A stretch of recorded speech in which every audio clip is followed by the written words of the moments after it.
Noong 2016 po, Ginoong Pangulo, ayan po yung pag-dismiss, Mr. President, ng reklamo. Hindi nga po nakarating sa korte, Ginoong Pangulo, na-dismiss na po sa probable cause pa lamang.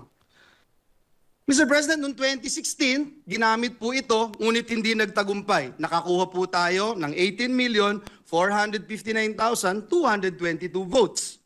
Noong pong 2022 elections, 18 million na naman ang nakuha po natin at talagang hindi rin po pinaniwalaan ng taong bayan ang mga paratang na ito na ngayon po ay inuulit ng makapangyarihang chairperson ng Committee on Appropriations. Mr. President, is the Pope Catholic? Nag-research po ba at nag-aral ang nag-aakusang ito sa atin? Ngayon po, kakalkalin ngayon ang kanyang mga kaso. Nakakalungkot po dahil kaibigan naman po natin siya.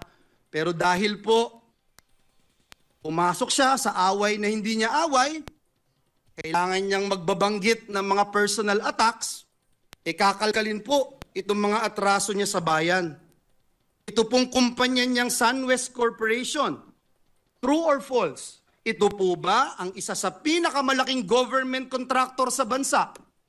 Sagot, true. True or false?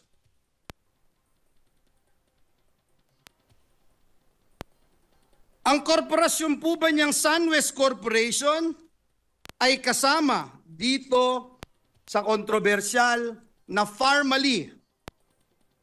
Parmalee case dito na inimbestigahan sa Senado na